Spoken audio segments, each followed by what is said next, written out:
Hello Tenno, this is Zelp and welcome back. Today we are finally gonna take a look at Saryn's latest rework. I know it's late, but I have a lot of reasons for postponing this video, one of which is that the research that I do is a little bit time consuming and I wouldn't want it all go to waste simply because Saryn is not stable yet and is subjected to more changes. Another reason is that unlike the more well-known Warframe content creators in YouTube, I can't afford to make similar contents as they do simply because no one will have a reason to watch my videos. Let's be honest here, I don't exactly have a dashing personality. So I kinda have to make contents that gives you guys more value, and since my last Saryn video was pretty good, I decided to make this with a similar format. There will be a lot of information shared here, some of which are my own simplified version of explaining Saryn's ability based on wiki. Therefore, I do recommend reading wiki, and if you have trouble understanding it, you can come and read mine. Feel free to pause the video at any point to get a better look. The first thing we need to know is that Saryn has a passive that makes her status effect last 25% longer. This is important to note because all the values that you'll see later that has anything to do with status effect's duration will already have her passive taken into account. Also, the important figures are colored in blue. If it's red, it means that it's affected by power strength. If it's green, it means that it's affected by power range. And if it's orange, it is affected by power duration mods. Her first ability, Spore, costs 25 energy to cast, deals 10 corrosive damage per tick on each spore initially, and it will increase by 2 damage per second for every enemy affected up to 10 enemies. This means that the damage growth is not based on how many spores are out there, but how many enemies it's affected. So although casting spore on an enemy gives it 3 spores, the damage growth is still just 2 damage per second, and if you have more than 10 enemies affected, it will not grow any faster than having just 10 enemies. Therefore, the fastest way to increase spore damage is to make sure that at least 10 enemies is affected at all times, and having more power strength will increase both the starting damage and the growth rate to something higher. The spore has a 50% chance of proccing corrosive every time it deals damage, and the higher your power strength is, the higher the chance of proccing becomes. At 200% power strength, you should have a 100% chance of causing corrosive every time the spores deal damage. Spores has a casting range of 60 meters, and if you were to pop one, it will spread to enemies 16 meters away, both of which is affected by power range mods. That is why it's colored green. So I guess you can understand how the color code works now. I will stop telling you what is affected by power strength, range, and duration, and if you have any doubts, just ask me down in the comments below. This is so that we can go through this video a little bit faster. The moment there is no more spores around, there will be a 20% damage reduction to the growth of your spore, and it will keep reducing and dropping by 10% every half a second based on the current spore damage. Power strength will affect the initial decay damage reduction, but the decay rate is not affected by power strength, but instead is affected by power duration. Whenever a spore is popped, it will spread 1 spore to surrounding enemies. Enemies cannot have more than 3 spores unless you were to cast the first ability repeatedly on the same target, then in which it will stack up to 12 spores. Now this is something not many people knew about, but if you were to cast spore on an enemy manually, it will spread spores when it dies to spore damage. However, if the spore that the enemy has is not from you actively casting it, it will not spread the spore when he died to spore damage, but it will still spread if it dies to damage from other sources. Popping a spore on an enemy no longer removes a spore from them like the old Saryn used to work. Instead, whenever a spore is popped, another one will just grow back immediately on it. Next, we have a synergy with Miasma, which should have made it deal double damage, but it seems like it's bugged at the moment and does not actually do that. I'm surprised that not many people realize this because there is a very good synergy between the two abilities. Just to prove my statement, here is an enemy with Miasma without spores, and here's an enemy with Miasma after casting spore. No damage buff whatsoever. I hope this gets fixed soon, for it is very useful for a reason that I will share with you guys later. When you use Toxic Latch, which is Saryn's third ability to buff your weapon, it will guarantee the spreading of spores. The amount of spores it will spread depends on how many spores is on that enemy. So if the enemy has 3 spores already, one hit with Toxic Latch will spread 3 spores to the enemies around. If it has 2 spores, it will only spread 2 spores. Recasting spore when there is already spores active around you will reduce your spore damage by 20%, but that cast will only cost 50% of its original energy. Augments, labeled with purple highlights, for this ability is called Venom Dose, which allows you to cast spores on allies, buffing them for 100% corrosive damage for 40 seconds. Yellow highlights are stuff that I found based on my own research and it's not on wiki yet, like Miasma's damage not doubling up. And another interesting thing that I happen to find with Spore, and I'm not too sure if it's a bug, is that if there's one Spore circulating around and that enemy died due to other damage sources, as we discussed, it will spread the Spore.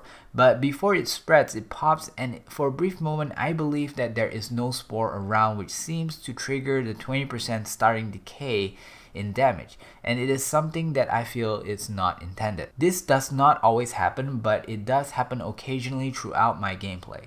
There is also times where spore damage does not decay and it just stays there. There's one thing that I almost forgot to mention is that entering a nullify bubble or transferring between onslaught stages will give you a 30% fixed decay on your spore damage. Now we come to the second ability called Molt. It costs 50 energy to cast. What it does is it creates a decoy of herself while gaining some speed buff, and if Molt were to explode, it will cause a toxin damage to the surrounding enemies and objects.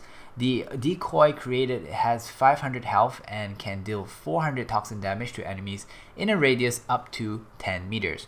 This explosion damage will diminish with distance, and the ability itself has a duration of 40 seconds before expiring.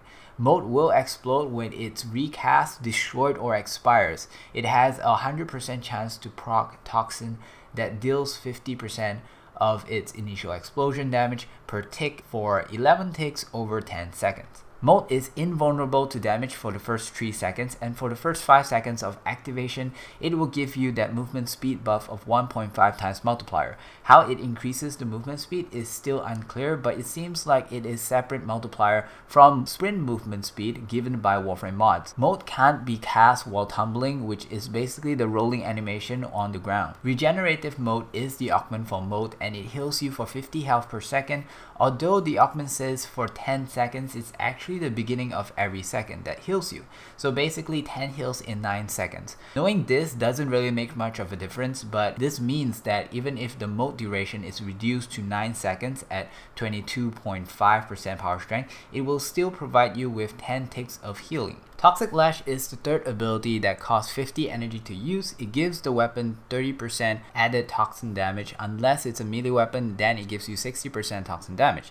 Testing the value from the buff shows that there is a slight difference, especially if it's a very low damage, but it's less than 5% error, and in most cases with a modded weapon, the error becomes even smaller to the point where it's unnoticeable. Toxic Lash duration is 45 seconds, and it gives you 40% damage reduction when blocking with melee. Do note that block does not exceed 90% damage reduction. The weapon damage you do will proc toxin status effect with a 100% success rate, and it will burst spores as mentioned before. The toxin damage over time is 50% damage based off your toxin damage buff, and it's 11 ticks over 10 seconds. This toxin damage will not combine with elements on your weapon. The augment for Toxic Lash is Contagious Cloud. This grants you the ability to create toxin clouds with a 2-meter radius for 12 seconds that deals 150 toxin damage per second for every kill. One more ability to go. In case you couldn't tell, I'm trying to speedrun this video because you guys are complaining that my videos are just too long.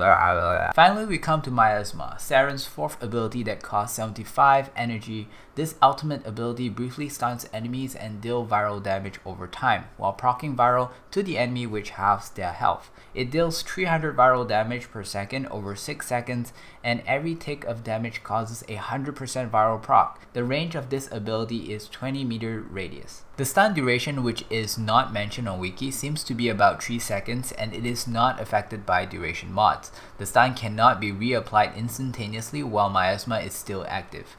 Viral proc comes after the first take of damage. This means that the damage done is slightly lesser if the viral were to proc first. In short, assuming that the enemy dies before viral proc ends, the first tick would have only done half its original damage. Also, spamming Miasma will cancel its previous cast, so there is no stacking stacking in tick damage. Since viral proc on every tick, you will still get the full duration of viral, which is 7.5 seconds after the last tick of damage.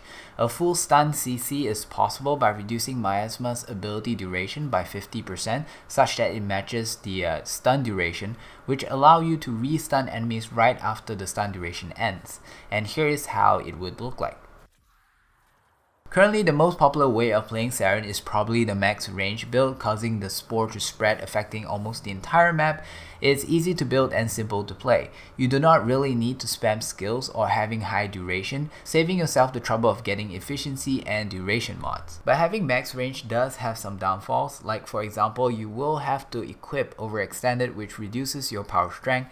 That will reduce the damage and growth, and also the chance of the spore proccing corrosive. Having really high range can also means that you might have affected every single enemy with spore on the map, and if your spore damage is high enough, all of them will die with no one else to spread it to. This also means that killing all the enemies around you, it will make it harder for you to recover and keep your spore up by recasting spore, since either all the enemies has died or spawned yet, or they are just too far from you and you can't see them to cast it on them. In a way, this is why Saryn is really good in the onslaught mode, because enemies will just pop out in the middle of the map with you instead of a few tile sets away from you. The other build that I like to share is the Miasma spamming build, and for this you will need range, efficiency, and power strength mods.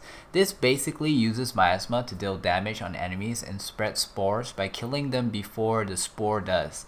It also stuns the enemy and keeps enemies in viral status, making her a great debuffer and CC. With at least 200% power strength, you can spread spore that has 100% corrosive proc per tick, which is deadly to armored enemies. There are many ways to keep up with the energy consumption. For me, I run it with a Supra that has entropy burst, which gives me energy. Do note that entropy burst will only happen if affinity is gained by your Supra, so it's not ideal for solo missions where you are dealing all the damage.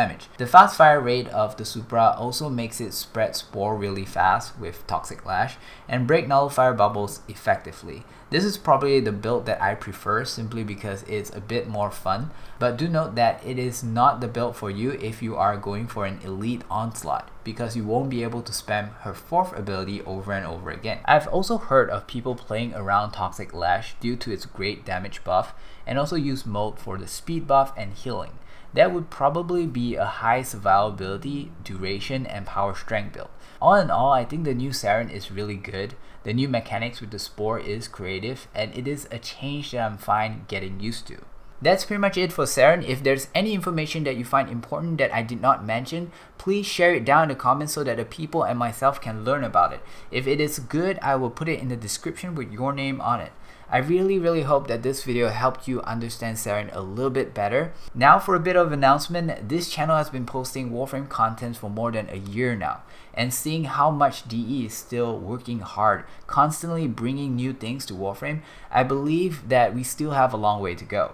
Posting anything other than Warframe content seems to be hurting the channel, and I really don't want that to happen after all the support you guys given me in the past for me to get this far. So I made another channel just for all the other contents that I'll be making in the future, which is not Warframe related, because you know, I sometimes just want to play something other than Warframe. And if you think that you enjoy my other videos, like how I am really into Fortnite right now, or if you want to get to know a different side of me, it would really help me out a lot if you would give that new channel a quick follow. I mean, subscribe. Starting a new YouTube channel all over again is really hard, and you actually need at least 1K subs before you can get revenue off of the content that you make. I appreciate any followings there, and thank you in advance. The channel name is Zelp Live, that is X3LPLIVE, the same name as my Twitch account. Really looking forward to see you guys there. That is all. See you guys soon. Bye bye.